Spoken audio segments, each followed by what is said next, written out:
Hello everyone and welcome to this tutorial. In previous tutorial we have understood the business problem, and from this tutorial we will start to build the project. Open new tab and search Google Colab. Open Google Colab notebook, then new notebook. Connect. Give the name to this notebook. Customer segmentation. Now add a section. Part 1, data pre-processing.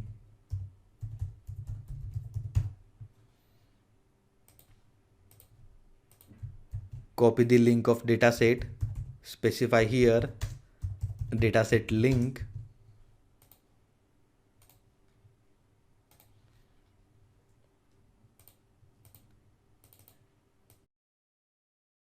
Now add a subsection. Importing the libraries and the dataset. Now import the libraries. Import numpy as np, then import pandas as pd. After that import matplotlib.pyplot as plt, and at the end import cbon as sns and execute. So here we have successfully imported these 4 libraries: NumPy, Pandas, Matplotlib and cbon. NumPy is to deal with arrays, Pandas is to deal with dataset and data frames, and these two are the data visualization libraries. Now we have to import the dataset. Go to Files and upload this dataset.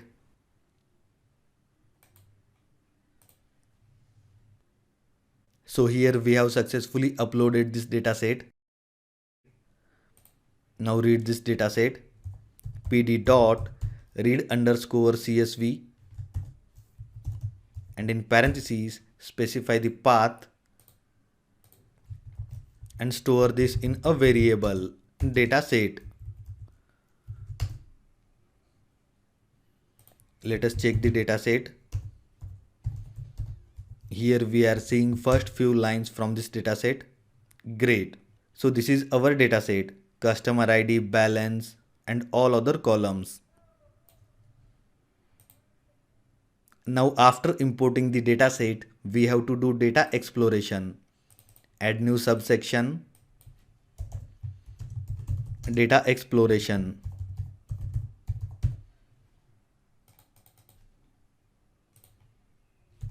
Let us check the shape of this dataset. So there are total 8,950 observations and 18 columns. Let us check the column names. So these are the all column names in this dataset. Now check the information about this dataset.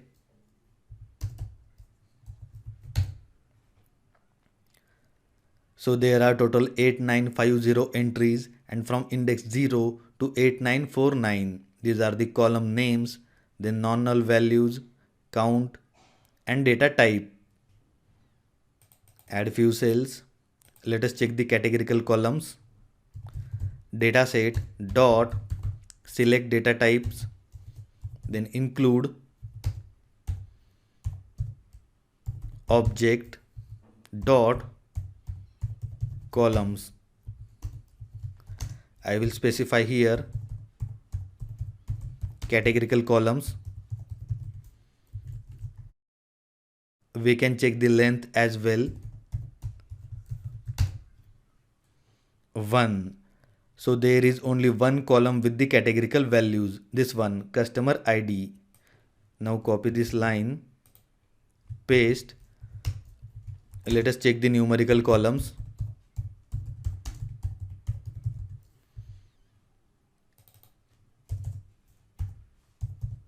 Int 64, comma, float 64.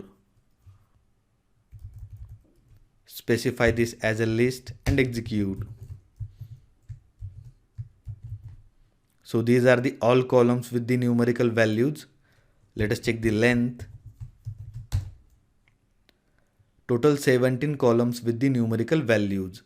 So this is all about the numerical columns and categorical columns. Let us check the statistical summary.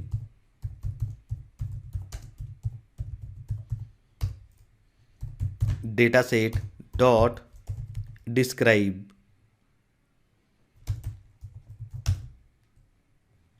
So this is the statistical summary.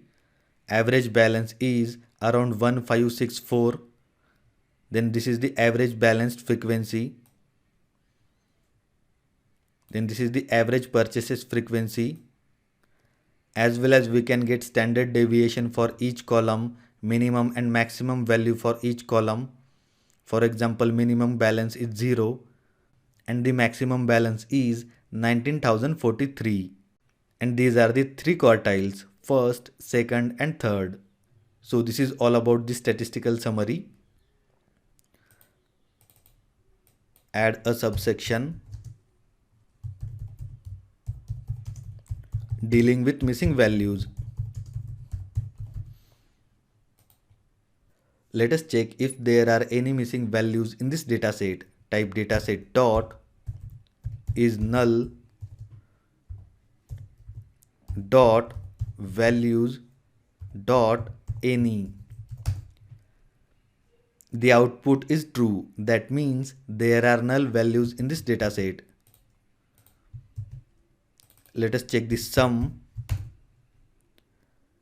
That means there are total 314 null values in this dataset. Let us check the columns with the null values.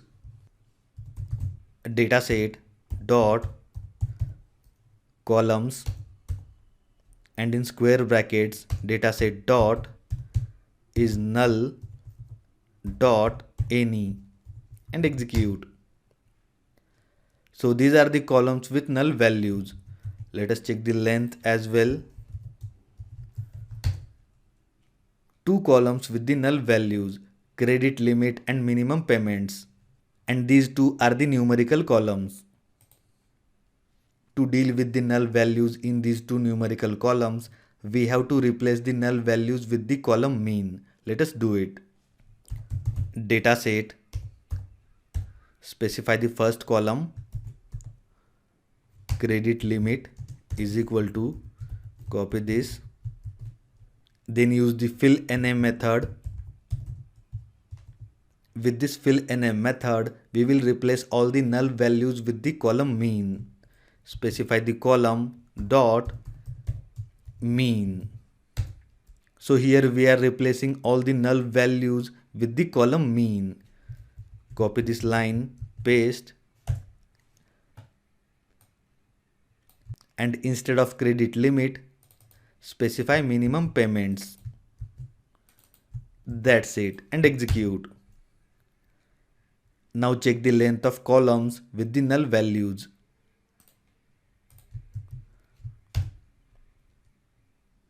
0. That means we have successfully replaced all the null values with the column mean. So this is all about the dealing with missing values. Let us move forward. Add a new subsection. Encoding categorical data.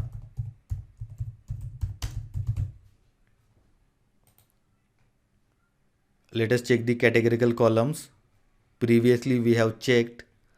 So copy this line, paste and execute. So there is only one column with the categorical values. This one, customer ID. Let us check the dataset again. So this is the column with categorical values, customer ID. Now note down one important point here. This column customer ID, this one, will not make any sense to our future machine learning model because these are only customer IDs. That means we can drop this column, type dataset dot drop columns, copy this column name, customer ID, redefine dataset and execute. Great. Now check the dataset again. So we have successfully removed this column, customer ID. Now copy this line and check. We can check the length as well.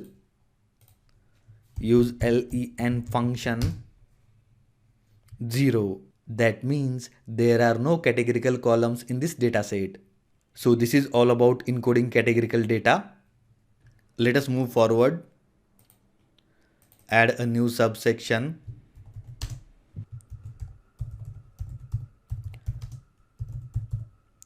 Correlation matrix. Define a variable CORR dataset dot the method correlation and execute. Let us draw heat map plt dot figure, specify the fig size 16,9, then define another variable ax sns dot heat map, specify this variable CORR, then annotation is equal to true and cmap is equal to cool warm and execute. So this is the heat map of correlation matrix. Let us understand this. Now note down here point 69 purchases is correlated with purchases underscore TRX. Then this 1.6, these two columns are correlated. Then these two also. These two as well, credit limit and balance. And this is the correlation range. Browner is the cell, that means these two columns are more correlated. And bluer is the cell, that means these two columns are not that much correlated. Note down this value 0.92 purchases correlated with on-off underscore purchases. So these two are the most correlated columns. So this is all about the correlation matrix. Let us move forward.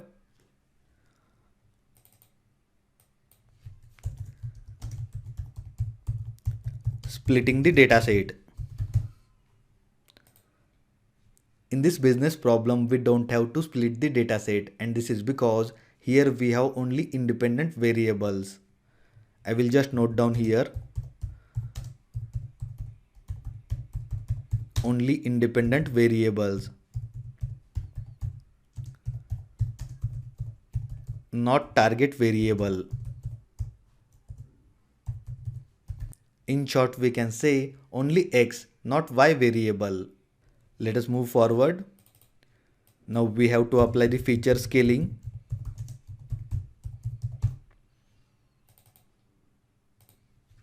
Before applying the feature scaling, define a variable df. Df is equal to dataset and execute. First we have to import a class from sklearn dot preprocessing import standard scalar. Now define an instance of this class dataset is equal to sc dot fit underscore transform and specify the dataset. Execute. Check the dataset. Great. Here we can see all the values in the range of -3 to +3. That means feature scaling is applied successfully. And the variable that we have defined here, this one df, this is the same dataset as this one, but it is before scaling. So this is all about the data preprocessing. Let us revise what we have done in this tutorial. Here we have started data preprocessing. First we have imported the libraries and dataset. Then we have done data exploration. After that, we have dealt with missing values and categorical data. Then we have drawn correlation matrix. After that, we have checked splitting the data set. So here we don't have to split the data set, and this is because there are only independent variables in this data set. And at the end, we have applied feature scaling. After applying feature scaling, all the variables will be in the same range. So this is all about this tutorial. I will see you in the next one. Till then, happy learning.